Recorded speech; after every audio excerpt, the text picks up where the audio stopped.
나를 변화시켜 모든 두려움 사라질 때 주의 일을 보겠네. 한배한 땅한 가운데서 주님 마음 알게 되니 주님을 볼 때 모든 시선을 주님께 드리고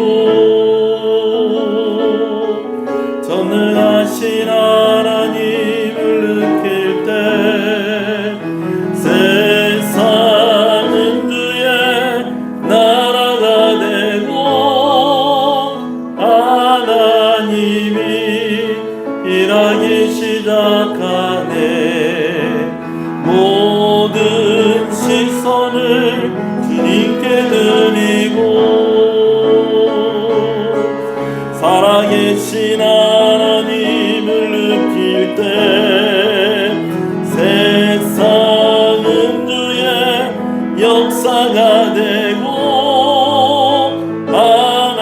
하나님이 일하기 시작하네. 모든 시선을 주님께 드리고 전능하신 하나님을 느끼네. 세상은 주의 나라가 되고 하나님이 일하기 시작하네. 할렐루야. 이 시간에 함께 예배를 위해서 한번 기도했으면 좋겠습니다. 하나님, 오늘 이 시간에 하나님께 드려지는 시간이 되게 하여 주시옵소서. 또 이 시간에 우리가 하나님께 공급받는 시간이 되게 하여 주시옵소서. 우리를 불쌍히 여겨 주시옵소서. 우리의 부족하고 연약함을 고백하며 나아가오니 우리의 죄를 씻으시고 오늘 믿음으로 나아가는 자들에게 은혜로 하나님께서 부어주시는 그 하나님을 오늘 만나게 하여 주시옵소서. 말씀을 통하여 그리하여 주시옵소서. 우리 먼저 예배를 위해서 함께 기도하겠습니다. 주여, 주여. 하나님 감사합니다. 오늘 아버지 앞에 나오게 하시는 것에 감사합니다. 아버지, 우리의 부족하고 연약함을 하나님 아십니다. 죄인임을 고백하며 나아갑니다. 우리를 정결케 하여 주시옵소서. 보혈의 공로 의지하며 담대함으로 나아가오니 아버지 우리를 불쌍히 여기시고 주의 성령을 부어주시옵소서. 하나님 은혜를 주시옵소서. 온전한 예배가 되기를 원합니다. 주의 성령으로 충만케 하셔서 우리의 마음을 주장하여 주시고 하나님이 주신 그 은혜, 하나님이 주신 그 능력 가운데 아버지 우리가 새 힘을 얻는 귀한 시간 되게 하여 주시옵소서. 아버지 주시옵소서. 여러분 가정을 위해서 기도하시겠습니다.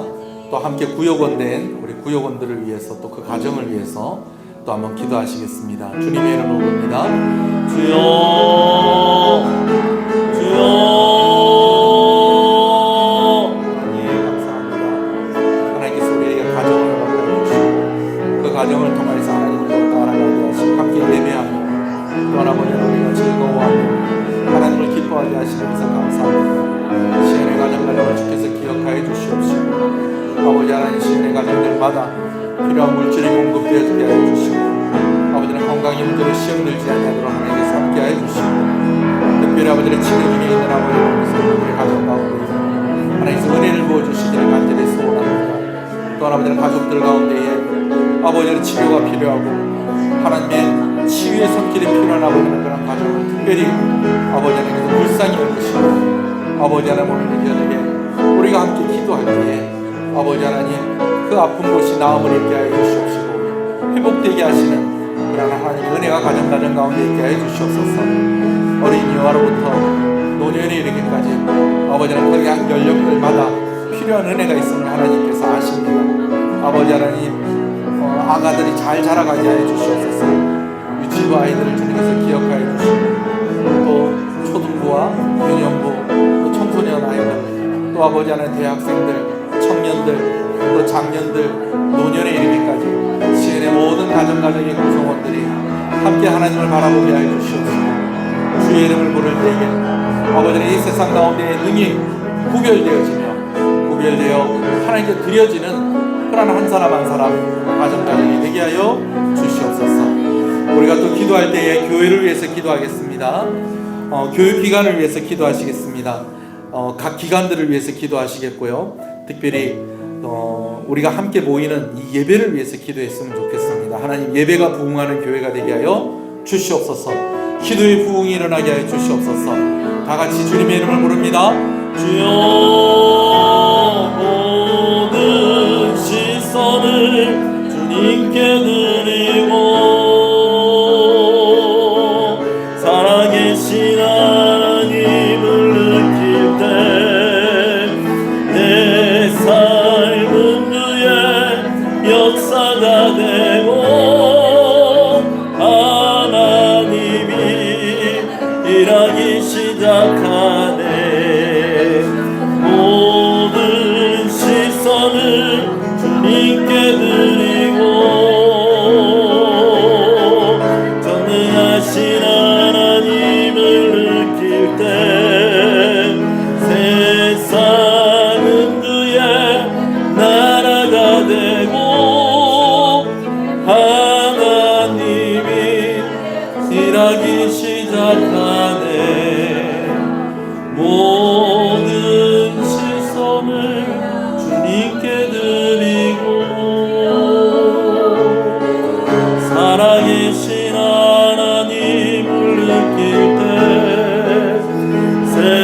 세상은 주의 나라가 되고 하나님이 일하기 시작하네.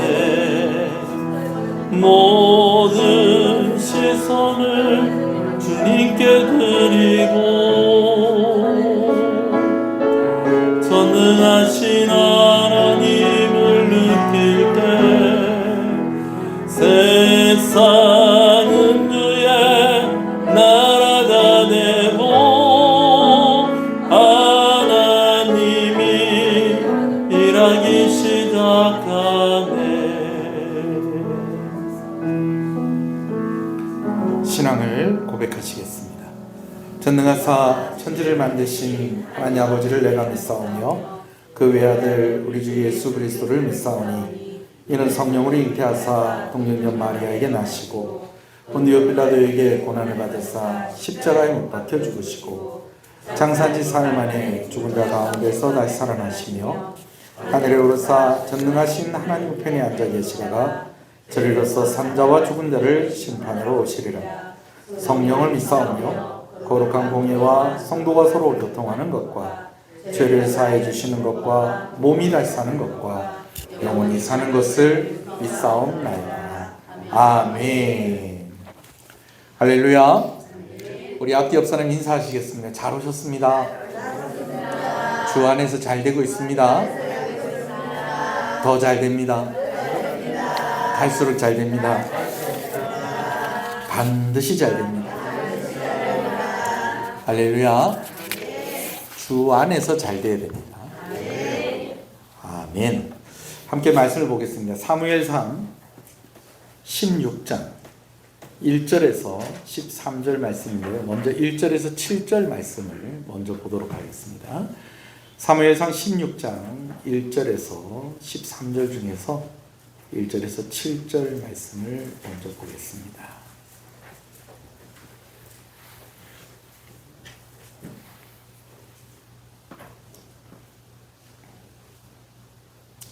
(1절부터) (5절까지) 먼저 보겠습니다. 1절에서 7절까지 보겠습니다. 함께 읽습니다.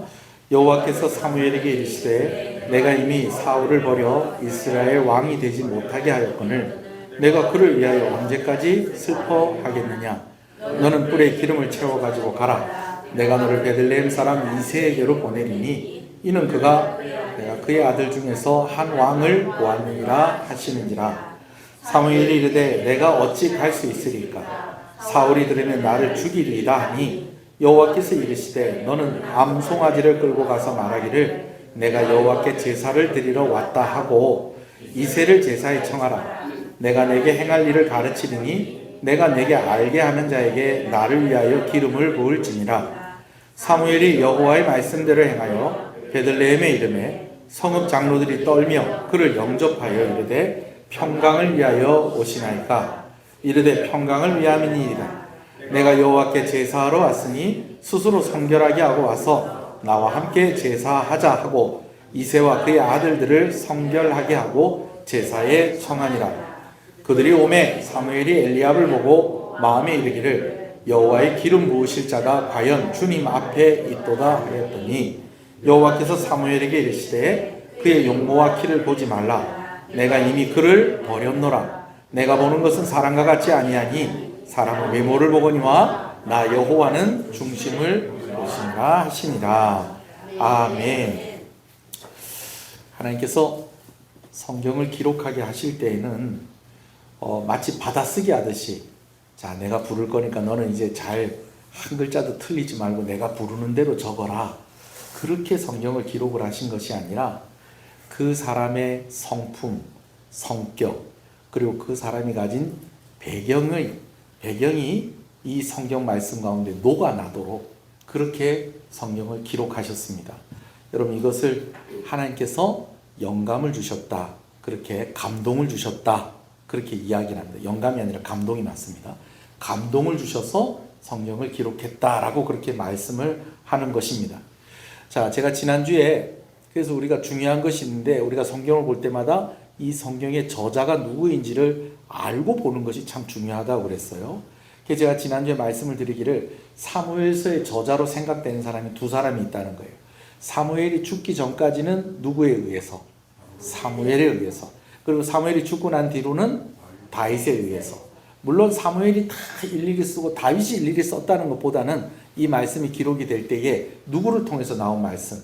사무엘을 통해서 나온 말씀, 그리고 다윗을 통해서 나온 이야기와 메시지들이 오늘 우리가 보고 있는 사무엘서에 이제 담겨져 있다라는 것이죠. 자, 그래서 오늘 우리가 이 말씀을 볼 때에 특별히 좀 누가 보듯이 이 말씀을 볼 필요가 있느냐면 사무엘이 말씀을 보듯이, 또 오늘 여기 본문에는 또 다윗이 나와요. 다윗이 이 말씀의 현장에서 우리가 다윗이 된 것처럼, 우리가 사무엘이 된 것처럼 그렇게 볼 필요도 있다라는 것이죠. 자, 오늘 말씀 이제 벌써 세 번째로 보고 있는데요. 한 번 더 이제 복습을 하겠습니다. 사울의 불순종으로 인해서 이제 하나님께서 사울 왕과 함께 하지 않으십니다. 그래서 이제 새로운 왕을 세우시겠다라는 그런 메시지를 누구를 통해서 전달하십니까? 사무엘을 통해서 전달을 하십니다. 하나님이 사울과 함께 할 수 없으니, 하지 않으니 하나님과 함께하는 사무엘도 사울 왕과 함께 할 수 없는 것입니다. 그래서 이제 사울은 사울의 집으로, 사무엘은 사무엘의 집으로 갔습니다. 그러고 난 뒤에 사무엘이 어떻게 살고 있었느냐? 매일매일을 슬퍼하며 살고 있었다라는 것입니다. 사무엘이 왜 슬퍼하며 살고 있었을까요? 누구 때문에? 사울 왕 때문에 안타까운 마음에 그가 매일매일을 슬퍼하며 살고 있었다는 것이죠. 그런데 그 사무엘을 누가 부르셨다는 거예요? 하나님이 부르십니다. 그리고 사무엘에게 다시 일을 맡기시는데 어떤 일을 맡기시느냐? 뿔에 기름을 채워서 그 기름을 누구에게 가서 붓게 되느냐? 베들레헴에 이새라는 사람이 집에 아들이 있는데 그 아들들 가운데 하나님이 이미 택하여 놓은 사람이 있으니 거기 가서 기름을 부으라는 거죠. 여러분, 기름을 붓는 것은 곧 그 사람이 나중에 무엇이 될 것이다라는 것을 의미하는 것입니까? 왕이 될 것이다라는 것을 의미하는 것입니다. 자, 그런데 이 일을 지금 누구에게 시키고 계신다는 거예요? 하나님께서 사무엘에게 시키고 있다라는 거예요. 자, 사무엘에게 이 일을 시키는 것에 대해서 제가 이미 한 가지는 이야기를 했는데 한 네 가지 정도의 이유가 있다고 할 수 있겠어요. 첫 번째는 아직은 힘이 없고 아직은 어린 다른 선지자들을 보호하시는 그러한 측면이 있는 것입니다. 자, 이 말이 무슨 말이냐면 이때 당시에 선지자가 사무엘 한 사람밖에 없었을까요? 그거는 아니에요. 우리가 잘 알고 있는 사무엘서에 나오는 그런 선지자들이 많이 있습니다. 자, 그런데 사무엘이 하나님께서 기름을 가지고 와서 기름을 부어라 라고 할 때 사무엘이요, 평소 때 그렇게 하나님께 순종을 했던 사무엘이 뭐라고 변명을 하는 이야기가 있는데 뭐라고 변명을 하는 거 아니? 사울이 이것을 알면 사무엘을 어떻게 할 것이다? 죽일 것이다 라고 그렇게 이야기를 합니다. 사울왕은 질투가 심한 사람이었죠. 그래서 자기 대신에 다른 왕이 선택이 되었다는 것을 이미 누구에게 들었습니까? 사무엘에게 들었습니다. 그렇기 때문에 우리가 짐작하기를 우리가 사울왕 같았으면 사무엘에게 사람을 벌써 한 사람 붙여놨을 거예요. 그래서 24시간 감시하고 있을 거예요. 왜? 하나님께서 이제 사무엘에게 또 다른 사람에게 기름을 붓지 않겠느냐 하는 그런 의심을 가지고 이제 사무엘을 지켜보지 않겠습니까? 자, 그런데 우리가 좀 생각을 해볼 때에 실제로 사무엘이 그렇게 하다가 사울왕에게 들켰어요. 그런데 사울왕이 실제로 사무엘을 쉽게 죽일 수 있을까요? 사울왕이 사무엘을 쉽게 죽일 수가 없습니다. 먼저는요, 그도 누구를 통해서 기름 부음을 받은 거예요? 사무엘을 통해서 기름 부음을 받은 겁니다. 거기다가 온 백성들이 사무엘 모르는 사람이 있어요, 없어요? 모르는 사람이 없죠. 근데 사무엘 죽이면 되겠어요, 안 되겠어요? 안 되겠죠. 그러나 무명의 선지자가 새로 왕이 될 사람한테 기름을 부었다. 그러면 그 사람은 어떻게 될 가능성이 많다는 겁니까? 사무엘이 이야기하는 대로 진짜로 죽일 가능성이 많다는 겁니다. 여러분, 하나님께서 이렇게 섬세하신 분이세요. 할렐루야. 자, 두 번째는요, 사무엘에게 이제 이미 이러했던 경험이 있었다는 것입니다. 여러분, 경험이 있다는 건 얼마나 좋은 건지 몰라요. 귀한 것인지 몰라요. 사무엘이 이미 기름을 부어서 왕을 세워본 경험이 있기 때문에 누구보다도 잘 할 수 있을 것이기 때문에. 그리고 또 세 번째 이유를 또 들자고 한다면, 여러분, 하나님께서 사무엘을 실패한 사역자로 남기기를 원하지 않으셨다는 거예요. 하나님께서 사무엘에게 이렇게 명하신 것, 또 사무엘이 또 그 모든 것들을 다 잘 감당을 했었어요. 그런데 사울 왕에게 기름을 부은 이 일이 결국은 어떻게 되어버린 것입니까? 사무엘에게 실패한 일이 되어버린 것입니다. 왜냐하면 사무엘이 하나님을 떠났기 때문에. 그러니까 정말 하나님 원하시는 왕을 세우는 그러한 일이 되어야 되는 것인데 그렇게 하지 못했기 때문에 사무엘에게는 이제 이 기름 붓는 사역이 실패한 사역일 수도 있다라는 것이죠. 근데 여러분, 사실은요, 사무엘에게 실패한 사역이 되어버린다면 사실은 이 일은 누구에게도 실패한 일이 되어버리는 것입니까? 하나님께도 실패한 일이 되어버리는 것입니다. 그러니까 하나님께서 사무엘의 사역 가운데서도 이 실패를 만회하고 또 하나님의 일도 온전히 완성하게 하시려고 하는 그러한 뜻이 있었다는 것이죠. 그리고 제가 지난주에 말씀을 드린 또 한 가지 이유가 있었습니다. 하나님께서 사무엘에게 일을 맡기신 것은 누구 살으라고? 사무엘 살으라고. 맨날 슬퍼하면서 울고 있지 말고 네가 다시 힘을 내서 내가 명하는 이 일을 감당함으로 인해서 내 뜻만 이루는 것이 아니라 누구도 살아라. 사무엘 너도 살아라 하는 그런 뜻으로 이제 하나님께서 사무엘에게 명령을 하신 것입니다. 근데 사무엘이 변명을 하기를 뭐라고 변명을 했다고요? 내가 그렇게 했다는 거 알면 누가 나를 죽일 겁니다. 사울 왕이 나를 죽일 겁니다 라고 그렇게 이야기를 해요. 여러분, 사무엘이 이랬던 사람이 아니에요. 사무엘은 하나님께서 말씀하시는 것은 무조건 순종하는, 어릴 때부터 부름을 받았을 때부터 그렇게 했었던 사역자인데 지금 사울 왕이 나를 죽일까 봐 못 가겠습니다 라는 것은 진짜로 나를 죽일까 봐 못 가겠다는 거예요. 하나님, 저는 이제 하기 싫으니까 딴 사람 시키세요라는 겁니다. 딴 사람 시키라는 거예요. 하고 싶지 않다는 거예요. 여러분, 그럴 때가 있어요. 여러분, 다시 상처받고 싶지 않을 때가 있어요. 똑같은 일로.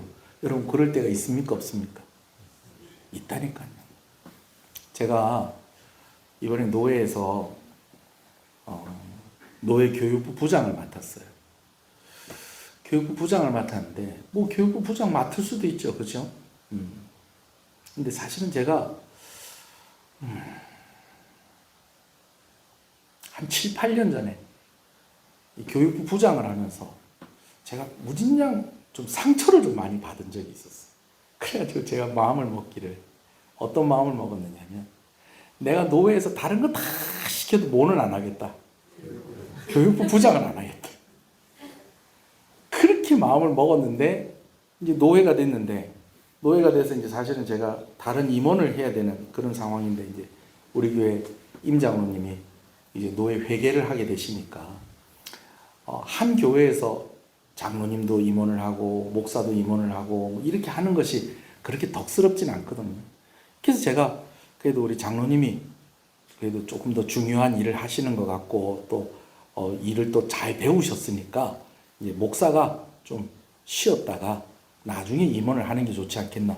그래가지고 제가 손을 들고 여러분들이 양해를 해주시면 저는 임원을 하지 않고 다른 분이 임원을 하도록 하고, 그리고 우리 장로님 마음껏 회개할 수 있도록 그렇게 밀어주십시오. 그렇게 하고 그만뒀는데 나중에 배정이 되기를 어디로 됐냐, 교육부에 배정이 돼가지고 이리저리 하는데 뭐 할 사람이 없는 거예요. 결국은 누가, 제가 교육부장이 돼가지고 지금 여름 성경학교 지금 노예 자체 강습회 제가 준비하고 있고, 또 목회자 후보생들도 그 준비하고, 그 교육 준비하고 있고, 또 목사님들도 세미나 또 한 번 더 열어야 돼요. 아니 차라리 그냥 노예 임원하는 게 낫겠어요. 근데 제가 어느 날 이렇게 얼마 전에 가만히 생각해보니까 내가 7, 8년 전에 너무 큰 상처를 받고 이제는 다른 건 몰라도 이거는 안 하려고 그랬는데 하나님께서 다시 또 이 일을 시키는구나. 여러분, 하나님께서 제가 상처받은 거 몰랐을까요? 아시죠? 근데 실패한 그대로 있지 말고, 상처받은 그대로 머물러 있지 말고 네가 회복을 했으면 좋겠다. 다시 힘을 냈으면 좋겠다. 아니 누가 하더라도 그거 다 하지 않겠어요? 근데 하나님께서 다시 일을 맡기시는 것은 또 상처를 주시려고 하는 것이 아니라 이제는 회복시키시려고 일을 맡기시는구나. 제가 오늘 말씀을 준비하면서도 그런 생각을 합니다. 여러분, 하나님께서 일을 다시 맡길 때는요, 또 상처를 주시는 것이 아니고 우리를 치유하시고 회복시키시고 승리하게 하시려고 일을 맡기시는 겁니다. 아멘이십니까? 그래요, 여러분. 자, 사무엘이 은근히 둘러갖고 얘기를 했어요. 제가 그랬다는 거 알면 사울왕이 저를 죽일 겁니다. 그랬더니 하나님께서 야, 너 많이 컸다. 옛날에 내가 부를 때는 예, 주의 종이 여기 있습니다. 그랬던 사무엘이 이제는 내가 기름 가지고 와서 기름 부으라고 그러니까 이제는 사울이 자기를 죽일 거라고 그러고 야, 이런다. 너 많이 컸구나. 네가 요즘 내가 무서운 거 다 잊어버렸나 보네. 여러분 어디서 많이 듣던 얘기 같지 않아요? 여튼 하나님이 그랬다는 거예요? 아니요, 그러지 않으셨어요. 사무엘아, 걱정하지 마라. 내가 너한테 방법 하나를 줄게.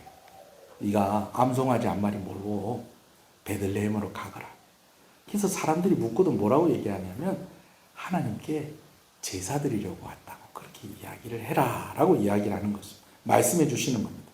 그러니까 하나님께서 어떻게 하신 거예요? 너 내가 가라고 그러면 무조건 가는 거지. 어디서 또 꼬리를 달고 말대꾸를 하고 이러냐. 여러분 그렇게 하지 않으시고 사무엘을 살살 달래셔서 이렇게 하면 된다 그렇게 하신 거예요. 자, 그럼 여러분 여기서 한 가지 오해하시면 안 되는 것이 하나님이 거짓말 시킨 것이냐. 여러분 그건 아니에요. 다 여기에도 다 하나님의 치밀하고 섬세한 계획이 다 있었던 거예요. 사무엘이 가서 드린 제사를 생각을 해볼 때 우리가 추측을 할 수 있는 제사는 화목제입니다. 화목제는 무엇이냐면 주로 하나님께 감사함을 표현하면서 제사를 드리고 난 뒤에 거기에 쓰였던 것들과 음식들을 온 백성들과 함께 나누어 먹는 겁니다. 예. 가족들이 그 제사를 드렸다 그럼 가족들이 다 나눠 먹고, 온 동네 사람들이 그랬으면 온 동네 사람들이 다 나눠 먹고 그렇게 하는 겁니다. 그러니까 소 한 마리 잡은 거예요. 송아지 한 마리 잡은 거예요. 근데 또 재밌는 것은요, 제사에 나오기 위해서 뭐라 해야 되느냐, 스스로 자신을 살피고 정결케 하고 난 뒤에 하나님께 나와야 되는 거예요. 여러분 그러다 보니까 자, 기름 부을 사람은 몇 명인데? 한 명이긴 한데 지금 누가 기름 부을 사람이라는 게 소문이 나면 돼요, 안 돼요? 안 되죠. 그러니까 온 동네 사람들 다 정결케 한 겁니다. 그렇게 하면서 자연스럽게 제사에 초청을 하면서 하나님께 제사도 드리면서 또 그 사람들이 자연스럽게 기름 부음 받을 이 선택을 받은, 이제 다윗이죠. 사실은 선택을 받은 사람은 기름 부음 받을 준비를 하는 것이고, 그러면서 또 비밀이 또 유지가 되는 거예요. 그래서 나중에 다윗의 그 형들이 이제 먼저 사무엘에게 선을 보이지 않습니까? 그죠? 근데 다윗 앞에 몇 명이 있어요? 7명, 7명. 근데 7명도 다 사무엘을 다 만납니다. 여러분, 그것도요, 이유가 있는 거예요. 누가 기름 부음 받았다는 게 소문나게 하려고, 안 나게 하려고? 안 나게 하려고. 그게 다 이유가 있었던 거예요. 자, 이렇게 해서 이제 하나님께서 사무엘에게 이제 시킵니다. 그럼 이제 사무엘이 어떻게 하겠어요? 하나님께서 이렇게까지 얘기를 하시는데, 아유, 저는 못 가요. 여러분, 물론 뭐 좀 버티는 사람도 있습니다만은, 그러나 성경에 나오는 두 아들처럼 갈게요 그래 놓고서 안 가는 아들이 있고, 안 갑니다 해놓고서 가는 아들이 있고, 그런 것처럼 사무엘이 말은 제가 그렇게 하면 사울왕이 저를 죽일 겁니다 해놓고서 뭐 하는 겁니까? 송아지 끌고 가는 겁니다. 자, 그런데 송아지를 끌고 암송아지 끌고 베들레헴에 딱 도착을 하니까 베들레헴 마을이 발칵 뒤집힌 겁니다. 왜냐하면 이 베들레헴은 동네가 조그마한 동네예요. 조그마한 동네인데 여기 지금 누가 온 겁니까? 사무엘이 온 겁니다. 이 사무엘은 막 20년 이상을 사사로서 이스라엘을 책임지는 사람이었고, 또 선지자로서도 존경받는 사람인데, 이 조그마한 동네에 이 선지자 사무엘이 오니까 이 장로들이, 여기서 장로들이라고 하면 이제 이 마을의 원로들이죠. 어른들이, 야, 큰일 났다. 이 우리 뭐 잘못한 거 없나? 누구 뭐 잘못한 거 없나? 뭐 이러면서 난리가 난 겁니다. 왜? 사무엘이 그 동네에 비해서 너무 큰 사람이었던 거예요. 그런데다가 우리가 그런 거 있잖아요. 제가 지난주에도 말씀을 드렸지만, 길거리에서 목사님 만나면 반갑기도 하지만 안 반갑다고 그러면 안 되고, 조금 당황스럽기도 하고, 예? 뭔가 내가 지금 목사님 얼굴 봐도 되나? 여러분, 그렇게 살펴져요, 안 살펴져요?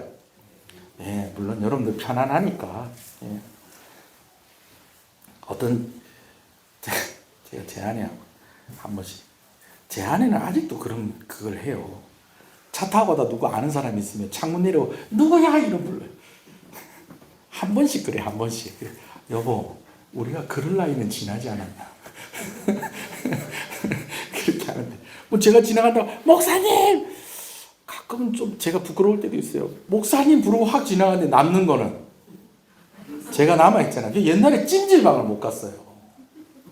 왜냐면 찜질방이 이렇게 있으면 저는 좀 찜질방만 갔다 오면 괜히 몸살을 해요. 이상하게. 그 뜨뜻한 데 있다가 차분 데 누워있다가 자고 나면 몸살 잘 오잖아요. 제가 좀 그런 편이에요. 근데 몸살하는 이유가 또 있어요. 가만히 눕다 보면, 목사님 그래요. 그래서 예, 그러면 내가 아니야. 찜질방에 나 말고 또 다른 목사님이 또 와 계시는 거예요. 근데 그분도 우리 교회 성도들이나 뭐 제 아는 사람이 목사님 그러면 그분도 놀랄 거 아니에요. 제가 찜질방 잘 안 갑니다. 찜질방 잘 안 가는데, 여튼 안 오니까 이제 사무엘이 오니까 뭐 동네가 지금 막 들썩들썩 하는 거예요. 왜 사무엘이 왔느냐. 거기다가 이 선지자는 축복도 하지만 또 징계의 메시지나 책망의 메시지를 가지고 그렇게 사람들을 만나는 경우들도 많다는 거예요. 그러니까 이 원로들이 와가지고 인사를 하면서 제일 첫 번째 하는 인사가 평화를 위해서 오셨습니까? 그렇게 인사를 합니다. 그랬더니 사무엘이 뭐라고 얘기해요? 아닌데, 오늘 한번 혼꾸녕을 내려고 왔는데, 그렇게 얘기하지 않고, 내가 평화를 위해서 왔노라. 그렇게 하면서 사람들을 성결케 하고 제사에 초청을 합니다. 그 초청이 된 이들 가운데에는 누가 있다는 겁니까? 이새의 집에 이새의 아들들이 있는 겁니다. 자, 그런데 다른 사람 모르는데 지금 사무엘은 제사도 지내지만 또 뭐도 하는 거예요? 면접 보고 기름 부어야 되는 겁니다. 자, 그러다 보니까 이제 이새한테 이야기하기를 아들을 좀 하나씩 봅시다. 그렇게 얘기를 하니까 여러분 같으면 몇째 아들부터 내보내겠어요? 첫째 아들부터 보여줄 거 아닙니까? 그 첫째 아들이 이제 사무엘 앞으로 이제 나오는데 이름이 엘리압입니다. 엘리압이라는 이름이 딱 한 사람이 딱 나오는데, 보니까 너무 괜찮은 거예요. 왕이 될 만한 거예요. 그래서 사무엘이 그냥 반해버렸어요. 그래서 마음속으로 생각하기를 역시 기름 부음 받을 자가 여기 있구나라고 생각을 하고 있는데 하나님께서 뭐라고 말씀하시는 거예요? 그 키와 용모를 보지 마라. 말씀하세요. 그 상황을 한번 볼까요? 6절 읽어보겠습니다. 시작. 그들이 오매 사무엘이 엘리압을 보고 마음에 이르기를 여호와의 기름 부으실 자가 과연 주님 앞에 있도다 하였더니, 자 지금 마음속으로 이 사람이구나, 이 사람이구나, 딱 그렇게 생각을 한 거예요. 그랬더니 7절에 여호와께서 사무엘에게 이르시되 그의 용모와 키를 보지 말라. 내가 이미 그를 버렸노라. 내가 보는 것은 사람과 같지 아니하니 사람은 외모를 보거니와 나 여호와는 중심을 보느니라 하시더라. 그렇게 이야기합니다. 여러분 일단 첫 번째 엘리압이 탈락입니다. 자 그리고요 둘째 아미나답을 보는데 아미나답이 또 사무엘 앞으로 지나가는데 또 하나님께서 그라고 얘기해요. 그가 아니라고 얘기해요. 그가 아니라고 얘기해요. 셋째인 삼마도 사무엘 앞으로 지나가는데 그가 맞다고 그래, 아니라고 그래요? 아니라고 그래요. 그런 식으로 해가지고 그 다음부터 이름도 안 나와요. 이새의 아들들이 몇 명이? 7명이 한 사람 한 사람씩 다 이제 사무엘 앞을 지나가는데 하나님이 다 아니라고 이야기해요. 자, 8절, 9절, 10절 읽어볼까요? 시작. 이새가 아미나답을 불러 사무엘 앞을 지나가게 하매 이새가 산마로 지나가게 하매 사무엘이 이르되 이도 여호와께서 택하지 아니하시느냐 하니라. 10절이요. 이새가 그의 아들 7을 다 사무엘 앞으로 지나가게 하나 사무엘이 이새에게 이르되 여호와께서 이들을 택하지 아니하셨느니라 하고. 그래요. 뒤에 이름도 안 나오는 사람들은 조금 좀 안 됐습니다. 자, 이런 상황입니다. 자, 근데 여러분 보세요. 분명히 어느 동네로 가라고요? 베들레헴 가라고요. 그리고 거기에서 누구네 집에 가라고요? 이새의 집에 가라고요. 그런데 아들들 다 봤어요, 안 봤어요? 다 봤어요. 근데 하나님이 기다, 아니다? 아니다 그러는 거예요. 이게 뭐가 이상하잖아요. 그죠? 그러니까 사무엘이 이제 이새에게 묻습니다. 혹시 빠진 사람 있습니까? 혹시 빠진 사람 있습니까? 이번에 안나반 나들이 갈 때도 참 제가 참 재밌는 게 차가 출발을 하면서 얘기해요. 안 온 사람 있습니까? 우리가 탄차만 그랬나? 거의 휴게소 나오면서 얘기해요. 나오면서 안 탄 사람 있습니까? 제가 지금 물어보면 어떻게 해요? 한 바퀴 돌아야죠. 그러더라고요. 혹시 빠진 사람 있느냐? 그랬더니 이새가 사실은 우리 막내이가 양들 지킨다고 지금 저 여기 없습니다. 여러분 이렇게 된 겁니다. 그러니까 사무엘이 그 사람 데려오라는 거예요. 참 기가 막히죠. 이새가 우리 막내가 진짜 말씀이 이렇게 기록되어 있어요. 막내가 지금 들에서 지금 양을 치고 있습니다. 이렇게 양을 지키고 있습니다. 그렇게 된 겁니다. 그러니까 사무엘이 뭐 어떻게 하는 거예요? 빨리 데리고 오라고. 이젠 사무엘이 확신하게 되는 거예요. 이새의 집에 갔는데 다른 아들 만나봤는데 다 기다 아니다? 아닌 거예요. 근데 안 온 사람이 있는데 그 사람이 뭐라는 거예요? 양치고 있는데 뭐라는 거예요? 그 집에서 막내 더 이상 있다 없다? 없다. 그러면 볼 것도 없이 가다. 아이고 참 그래요. 가다 그러니까 또 그렇네요. 요즘 유튜브 보니까 서울 사람들이 경상도말 흉내낸다고 가가야 가가 그렇게 해야 되는데 그 사람이 가십니까? 라는 말이잖아요. 그죠? 가가 그 서울 사람이 흉내낸다고 가가야 자 여튼 이제 딱 그렇게 된 겁니다. 그러니까 사무엘이 데리고 오라고. 그러면서 하는 얘기가 여기서 재밌는 상황이 펼쳐져요. 어떤 재밌는 상황이 펼쳐지냐면 그 사람이 올 때까지 나는 식사 자리에 앉지 않겠습니다. 이렇게 돼버린 겁니다. 자, 여러분 보세요. 지금 사무엘이 이 동네에 온 것만으로도 지금 동네가 들썩들썩해요, 지금. 그죠? 근데 사무엘이 이 집 막내 올 때까지 나 밥 안 먹고 나 여기 서 있을랍니다. 앉지도 않고 나 서 있을랍니다. 그렇게 하면 딴 사람들은 다 뭐 하고 있겠어요? 그럼 여기 서 계시고 저희 먼저 밥 먹겠습니다. 그러고 밥 들어가 먹어요? 다 같이 서 있는 거예요. 이 세 마음은 어떻겠어요? 와, 큰일 났다. 이거 내가 우리 막내는 아직 주일학교 학생이라서 어른들 예배는 안 와도 될 줄 알고 양지키라고 해놨더니 이 막내 때문에 온 동네 사람들, 온 동네는 아니겠죠. 그 자기 집에 있는 사람들이겠죠. 다 서가지고, 왜? 누가 서 있으니까? 사무엘이 서 있으니까 지금 다윗 올 때까지 이제 그냥 기다리고 있는 거예요. 참 이런 것도 보면 성경에 이런 보면 참 재밌어요. 저는 오늘 말씀 준비하면서도 이 장면이 너무 재밌는 거예요. 예. 사무엘의 이제 확신을 가지고 이제 언제쯤 이 아이를 볼 수 있을까? 이 아들을 볼 수 있을까? 막내 아들을 볼 수 있을까 하는 이 마음에 막 가슴이 두근두근 하는데 다른 사람들은 다 안절부절 하는 겁니다. 예. 돌아가면 될 거를 저리 위로 올라가. 안절부절 하는 거예요. 자, 그러다가 드디어 다윗이 도착을 합니다. 다윗이 도착을 하는데 그 장면을 또 한번 볼까요? 12절입니다. 자, 아까 11절 안 읽었는데 11절부터 읽어볼까요? 11절, 12절. 여러분들 읽어주십시오. 시작.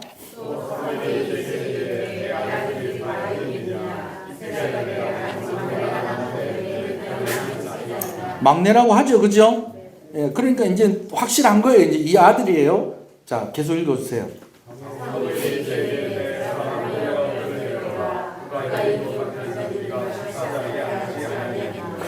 사무엘이 안 앉으니까 다 뭐 하고 있는 거예요? 다 일어서 있는 거예요. 여러분, 왕을 맞이할 준비를 하는 겁니다, 지금. 12절 읽어볼까요? 시작. 눈이 빼어나고 얼굴이 아름답더라. 여호와께서 이르시되 그가 눈을 보라 하시는지라. 아멘. 제가 다음 주에 요거 가지고 말씀을 한 번 더 나눠야 되겠습니다. 조금 더 깊이 좀 보기 위해서요. 자, 오늘 저는요, 오늘 말씀을 좀 주의 깊게 보기 위해서 그래도 몇 가지 질문을 좀 여러분한테 드리려고 해요. 자, 그 막내 아들이 누구였습니까? 다윗입니다. 다윗이요. 근데 사무엘이 만난 다윗을 설명할 때에 뭐라고 설명을 하고 있어요? 이에 사람을 보내어 그를 데려오매. 읽어보세요. 눈이 빼어나고 얼굴이 아름답더라. 여러분, 그렇게 기록을 하고 있어요. 자, 여러분 생각에 이 설명은 다윗이 준수하고 잘생겼다는 것으로 이해가 되세요? 볼품이 없고 못생겼다는 것으로 이해가 되세요? 자, 다시요. 자, 그의 빛이 붉고 눈이 빼어나고 얼굴이 아름답더라. 자, 준수하고 잘생겼다. 못생기고 별 볼 일 없다. 준수하고 잘생겼다. 자, 그런데 여러분, 분명히 첫째 아들 엘리압을 사무엘이 볼 때에 하나님이 하신 말씀이 있었어요. 뭐 보지 마라? 외모를 보지 마라. 근데 지금 뭐에 대해서 이야기하고 있어요? 외모에 대해서 이야기를 하고 있잖아요. 그것도 괜찮다는 거예요? 안 괜찮다는 거예요? 괜찮다는 거예요. 여러분, 이거 어떻게 생각하세요? 목사님, 말씀을 자세히 보셔야죠. 그의 용모와 키를 보지 마라고 그랬지 않습니까? 여기 키 얘기가 없습니다. 여러분, 그러나 이어서 하나님이 하신 말씀이 있어요. 외모를 보시지만 하나님은 보지 않으시고, 사람은 외모를 보지만 하나님은 뭘 보신다? 중심을 보신다는. 그러면 설명을 할 때에 다윗의 외모가 설명이 돼야 되겠어요? 중심이 설명이 돼야 되겠어요? 중심이 설명돼야 되겠죠? 목사님, 여기 다 이런 다 뜻이 있는 겁니다. 먼저는 용모와 키를 보지 말라는 것은 사울 같은 사람 찾지 말라는 겁니다. 일리가 있어요. 왜냐하면 사무엘이 사울을 딱 만났는데 사울이 너무 잘생겼어. 거기다 키도 커요. 키도 크고 하니까 그러니까 하나님께서 누구 같은 사람 찾지 마라? 사울 같은 사람 찾지 마라라고 하는 그런 의미로 하나님께서 그렇게 말씀하신 거 아니겠습니까? 그렇게 말하는 사람들도 있겠어요. 또 두 번째는요, 하나님이 보시는 그 중심이 훌륭하니까 바깥으로 보여지는 것도 어떻다? 훌륭하다. 그런 것이죠. 물론 사람이 은혜를 받고 나면 성령으로 충만해지면 예뻐지고 멋있어집니다. 할렐루야. 우리 옆 사람 한번 보세요. 예뻐지고 멋있어지는가? 보지 말고. 네. 어때요? 예쁘고 멋있는 것 같아요? 네. 여러분, 예수 믿는 사람들은요, 어딜 가나, 얼굴이 훤하십니다. 무슨 좋은 일 있으십니까? 여러분, 이런 얘기를 많이 들어야 됩니다. 어디 아프세요? 얼굴이 요즘 왜 이렇습니까? 고민이 많습니까? 여러분, 그런 이야기 들을 때도 있습니다. 어떻게 예수 믿으면서 안 아플 수 있고, 예수 믿으면서 고민이 없을 수 있고, 그렇습니까? 그죠? 그런데, 진짜 오래간만에 만나, 오늘도 제가 병원 예배 드리러 갔더니, 병원 예배 마치고 나서 이렇게 다 가는데, 가는 환우중 중에 한 분이 다 발걸음을 멈추더니, 목사님, 살이 좀 빠지신 것 같습니다. 그래서 제가, 아이고, 감사합니다. 그래, 여러분. 살 빠졌다는 말은 요즘 잘생겨졌다는 말이죠. 그죠? 그래요. 예. 오늘 저를 처음 보신 분들은 그럼 전에는 도대체 어느 정도였다는 것인가? 똑같아요. 자, 그런데요. 제가 아는 분들 중에 진짜 훌륭한 목사님인데 못생긴 사람도 있어요. 그래서 제가 한번 얘기 안 합니까? 목사님이 바뀌고 난 뒤에 부인이 너무 교회를 열심히 다녀갖고 부인이 목사님하고 바람이 났는 줄 알고 남편이 목사님 죽이려고 주일 예배 참석하러 왔다가 목사님이 두꺼비같이 생겨가지고 그래도 내 부인이 저렇게 눈이 낮진 않다 그래가지고 죽이려는 마음을 거두고 예배 참석하고 그날 은혜를 받았어. 교회를 다니게 됐다는. 실화입니다, 실화. 근데 진짜 그분 그렇게 생겼어요. 두꺼비같이. 물론 두꺼비도 잘생긴 두꺼비가 있습니다. 은혜 받으면 두꺼비도 잘생기신다.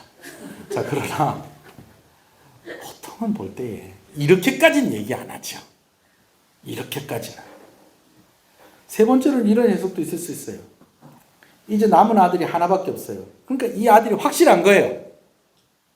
왕이 될 사람을 이제 내가 곧 만나겠구나 하는 그 생각을 하고 보니까 어떤 거예요? 잘생긴 거지. 잘생긴 거지. 첫인상이 별론데 좋은 학교 나왔다니까 그 말 듣고 보니까 좀 사람이 달라 보이고, 첫인상이 별론데 집이 부자라고 하는 그 말을 듣고 나니까 또 사람 좀 달라 보이고, 또 어떤 경우에는 처음 볼 땐 별로인데 같이 이야기를 하다 보니까 이 사람 진국이네. 이런 그런 경우들도 있잖아요. 근데 하나님께서 기름 부을 자가 이 사람이 맞다라는 확신을 가지고 딱 쳐다보니까 다윗이 그렇게 멋있게 보였을 수도 있다라는 겁니다. 근데 여러분 생각은 어떠세요? 자, 제가 왜 이 이야기를 쭉 하냐면요. 이 질문을 다시 또 드리기 위해서 그래요. 하나님이 보시는 그 중심이 도대체 뭐냐는 거예요. 하나님이 중심을 보신다고 해놓고서 사실은 오늘 본문에 그 중심에 대해서 설명을 하고 있질 않아요. 목사님, 제가 볼 땐 설명하고 있는데요. 얼굴이 붉다. 이거는 정말 양들을 치느라고 얼마나 열심히 성실히 일을 했으면 얼굴이 이렇게 뻘겋게 그을렸다는 그거 아닙니까? 성실하고 신실하다는 게 이 얼굴이 붉은 증거 아니겠습니까? 또 두 번째로 뭡니까? 눈이 빼어나고, 눈은 마음의 창이라고 했는데 이 눈이 빼어나니 이거 얼마나 마음이 순수하고 맑다는 것입니까? 또 그렇게 이야기하는데 그러면 얼굴이 아름다운 건 뭐라고 얘기하겠어요? 이거 외모가 아름답다는 거 아닙니까? 그러니까 이게 중심을 설명하는 말이 아니라는 거예요. 근데 하나님은 뭘 보신다는 거예요? 중심을 보신다는 거예요. 그럼 하나님 보시는 중심은 무엇인가 하는 것은 제가 다음 주에 얘기하려고 그래요. 한 번 더 생각해 보세요. 일주일 더 고민해 보세요. 근데 제가 하고 싶은 얘기는 그거예요. 자, 또 다시 질문, 마지막 질문입니다. 과연 사람이 중심을 볼 수 있을까요? 여러분 이 문제를 어떻게 생각하세요? 첫 번째, 하나님이 말씀하셨어요. 사람은 뭘 본다? 외모를 본다. 그래도 하나님 중심을 보신다 하셨으니까 우리도 뭘 봐야 되겠어요? 중심을 봐야 되겠는데 사무엘도 중심을 봤다는 거예요? 못 봤다는 거예요? 사무엘도 못 보는 중심을 우리가 어떻게 봐요? 죄송합니다. 제가 사무엘보다는 좀 제가 조금 영빨이 딸립니다. 제가 사무엘 정도는 아닙니다. 아니, 사무엘도 못 본 걸 우리가 어떻게 봐요?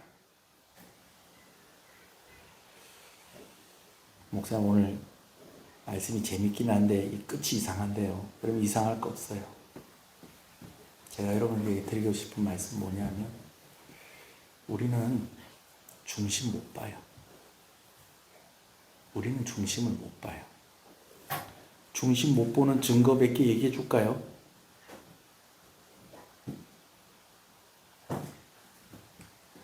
아주 괜찮은 사람인 줄 알았는데 그래서 채용을 하고 그래서 결혼도 허락하고 그래서 같이 살고 하는데 살다 보니 내가 제대로 봤다 잘못 봤다 에헤 잘못 봤다 그렇게 쉽게 얘기하시면 안 되지.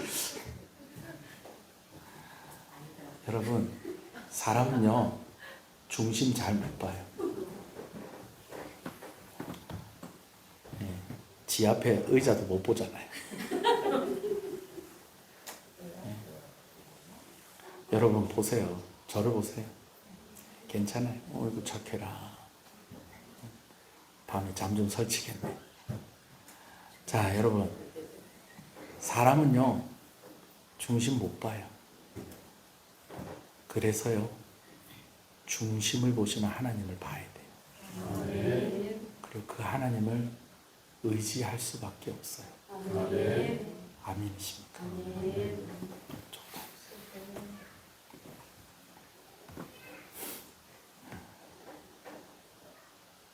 목사님 어떻게 해야 됩니까? 어차피 중심이 괜찮은 사람 없다고 봐야 될까요? 그렇게 생각하면 실망이 되는 상황에서 조금 위로가 되고 조금 덜 실망할 수는 있겠죠. 그러나 외모를 보지 말라고 하면서 말씀하신 것 중심을 보라는 것인데 사무엘도 못 보는 중심 우리가 어떻게 보겠어요? 그러나 중심을 보시는 하나님을 볼 수는 있다는 것입니다. 할렐루야. 한 가지를 더 하면 그러니까 하나님 보시는 그 중심이 무엇인지를 자꾸 고민하면서 우리가 하나님이 기뻐하는 그런 삶을 살아가면서 하나님이 내 중심을 보실 때에 내가 제대로 잘 봤다라는 그 말씀 하실 수 있도록 우리가 그렇게 살아야 되겠죠. 아멘이십니까? 아멘. 그래요. 이제 말씀을 마무리하면서 제가 한 가지만 더 이야기를 하려고. 그것은 뭐냐면요. 여러분 이런 장면들을 오늘 제가 쭉 이렇게 이야기를 했는데 이 장면들을 여러분들이 뭐 길게 하면 뭐 영화나 드라마, 짧게 하면 뭐 뮤직비디오 같은 걸로 이렇게 만들어서 여러분들이 감독이 돼가지고 뭘 이렇게 만든다 그러면요. 저한테 그렇게 뭘 하라고 그렇게 시키면요. 제가 한 가지 하고 싶은 것이 하나가 있어요. 그게 뭐냐면요. 사무엘이 사울왕 때문에 지치고 슬프고 그래서 매일 그렇게 살고 있었잖아요. 근데 하나님께서 그를 이렇게 세우시고 이제 새로 기름 부을 자에게 그를 보내셨잖아요. 근데 그 기름 부음 받을 자를 만나고 나니 그 다윗이 어떤 사람인 거 아니? 사무엘 같은 사람인 거예요. 할렐루야. 저는 만약에 저한테 영화를 만들으라고 한다면 사무엘이 하나님께 부름을 받았을 때 여러분 우리가 맨날 오늘도 무사히 이 그림을 봐서 그렇지 사실은 사무엘이 그 그림보다는 훨씬 나이가 많다는 얘기 제가 여러분들한테 해드렸죠. 그죠? 최소한 초등학교 6학년 나이쯤은 된다. 그때쯤에 하나님의 부름을 받았다는 거예요. 근데 지금 다윗도 지금 부름을 받았을 때 학자들 이야기는 그거보단 조금 더 나이가 더 들었을 거라고 생각하는데 사무엘이 그때는 또 그런 생각을 못했을지도 모르겠는데 집에 돌아오면서 저 같으면 하나님께 이렇게 이야기했을 것 같아요. 하나님, 저를 처음 보셨을 때도, 저를 처음 부르셨을 때도 오늘 제가 만났던 그 사람과 닮았었습니까? 할렐루야. 여러분, 저는 하나님께서 사무엘에게 자기 닮은 다윗을 만나게 하심으로 또 그를 위로하셨다라는 그런 부분들을 오늘 말씀을 통해서 좀 묵상하게 되어집니다. 소원하는 것은 오늘 우리에게 좀 이런 일들이 좀 많이 있으면 좋겠어요. 오늘도 이렇게 누구랑 같이 이렇게 이야기를 하면서 코로나가 이렇게 싹 지나가면서 급격하게 좋아지지 않은 모습들 중에 하나가 무엇이냐면 젊은 사람들이라는 거예요. 젊은 사람들. 오늘 이렇게 함께 모여서 예배를 드리는데 여러분, 우리가 다른 교회를 안 가봐서 그렇지 지금 우리 교회가 이렇게 모여서 앉아 있는 게요, 우리 성도들이 젊어 보이는 것도 있긴 하지만 이렇게 젊은 사람들이 수요일 예배 안 옵니다. 이렇게 젊은 사람들이 수요일 예배 안 와요. 이제 오늘 어떻게 하다 보니까 맨날 오는 중고등학생들이 안 왔네. 중고등부 애들 수요일 예배 안 와요.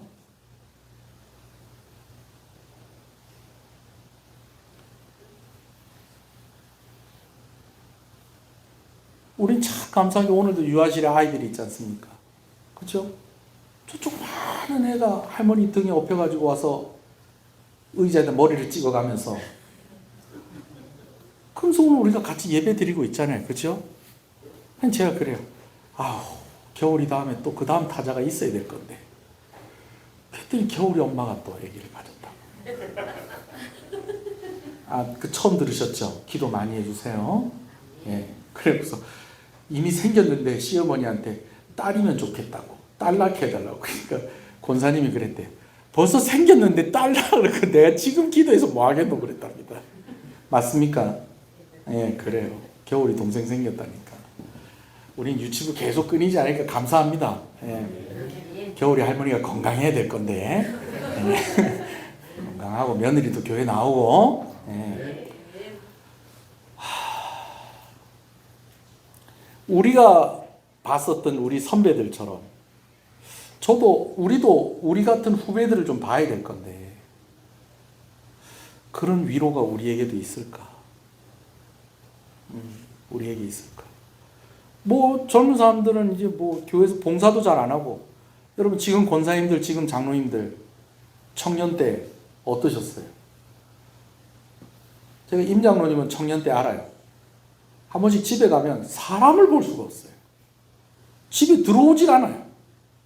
그래서 밤 12시나 11시나 넘으면 그때쯤 들어와요. 어디 갔다 왔는데? 교회 갔다 왔다고.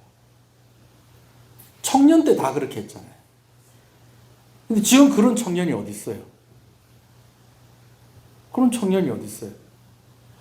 우리는 제가 참 너무 감사한 게 우리 주일학교 중고등부하고 청년부가 막 되게 막 숫자가 많지는 않지만 성경학교 하면 다 애들이 와서 도와줘요. 중학생들도 와서 도와주고, 고등학생들 와서 도와주고, 대학생들도 와서 도와주고, 청년들도 와서 도와주고. 없어요, 없어.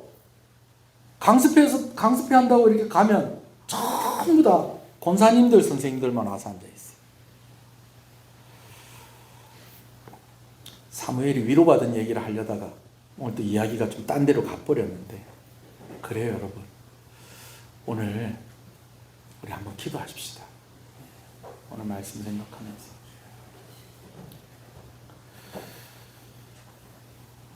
사람은 외모를 봐요. 하나님 중심을 보신다는 거예요. 그래서 나도 중심을 봐야지 싶은데 사람은 중심을 못 봐요. 근데 한 가지 방법이 있어요. 하나님을 보는 것이죠. 이걸 좀 다른 말로 하면 하나님의 눈으로 보면 중심이 보인다는 겁니다. 할렐루야. 우리가 하나님을 더욱더 바라보는 자들이 되게 해 주시옵소서. 사무엘이 어린 시절 자신을 만나는 것처럼 다윗을 만났던 그런 장면을 상상을 해봅니다. 좀 말씀과는 좀 벗어났지만 이게 또 하나님께서 또 인도하신 것이라고 저는 생각하고 같이 기도했으면 좋겠습니다. 하나님, 나의 젊은 청년의 때에 뜨겁게 하나님을 섬겼던 모습을 우리 교회에서 보게 해주십시오. 내가 아이를 없고라도 교회에 나와서 은혜 받으려고 그렇게 했었던 모습들이 오늘 우리 교회에서 끊어지지 않게 해주십시오. 새벽에 교회에 나오면 늘 보였던 우리 권사님들의 뒷모습, 또 많은 집사님들, 장로님들의 뒷모습을 나도 보여줄 수 있게 해주십시오. 우리 한번 또 여러분들이 말씀을 들으면서 감동이 되시는 대로 우리 잠깐 그렇게 큰 소리 내지 않고 잠깐 읊조리면서 우리 한번 기도하시겠습니다. 주여,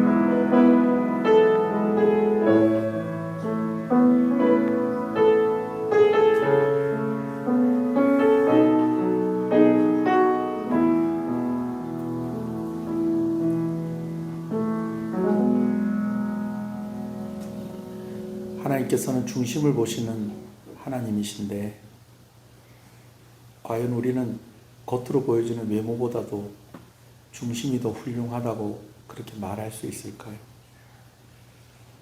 오늘 하나님께서 우리를 자녀 삼아주시고 우리를 하나님의 나라 백성으로 삼아주신 것, 우리의 외모가 훌륭하고 중심이 훌륭해서가 아니라 하나님께서 그렇게 봐주시고 우리에게 은혜를 주셨기 때문에 오늘 그런 우리를 위해서 예수님을 우리에게 보내주셨기 때문에 오늘도 우리는 예배하는 줄로 압니다. 우리는 사람들의 중심을 꿰뚫고 보고 있다라고 착각을 할 때가 많이 있습니다. 근데 사무엘도 못 보는 것을 우리가 어떻게 볼 수 있겠습니까? 우리가 할 수 있는 것이 있다면 그것은 중심을 보시는 하나님을 바라보는 것이고 하나님이 보시는 것처럼 세상을 보고 하나님이 보시는 것처럼 사람을 보려고 애를 쓸 수밖에 없다는 것입니다. 하나님 소원하고 소원하는 것은 또 오늘 우리가 말씀을 나누면서 마지막에 우리에게 주셨던 이 마음, 소리를 크게 내진 않았지만 이 간절함 하나님께서 응답하여 주시고 들어주시기를 간절히 소원합니다. 우리의 젊은 날 하나님을 위해서 마음껏 헌신했던 그 모습을 우리가 우리의 다음 세대를 통해서도 보게 하여 주시옵소서. 그리고 우리에게 보여주었던 그런 수많은 훌륭한 신앙의 선배들의 그러한 뒷모습을 우리도 보여줄 수 있게 하여 주시옵소서. 그래서 정말 교회의 미래를 생각하면서 한숨만 내쉬는 것이 아니라 오늘 다윗을 볼 때에 하나님, 저도 저렇게 젊었을 때 하나님 보시기에 저렇게 아름다운 사람이었습니까? 라고 그렇게 위로받으며 하나님께 이야기했었던 것처럼 우리 교회 다음 세대가 그렇게 세워지게 하여 주시고 이어지게 하여 주시고 이 마지막 때에 예배하는 교회, 사명을 감당하는 그런 교회가 되게 하여 주시옵소서. 그런 성도들의 가정이 되게 하여 주시옵소서. 이 나라를 불쌍히 여겨 주시옵소서. 하나님, 우리 성도들의 가정에 특별한 기도의 제목, 마음의 소원 하나님 들어 응답하여 주시옵소서. 예수님 이름으로 기도합니다. 아멘. 지금은 우리 주 예수 그리스도의 은혜와 하나님 아버지의 사랑하심과 성령님의 감화 감동, 위로 교통 충만하시는 역사가 이제로부터 영원토록 함께 있을지어다. 아멘.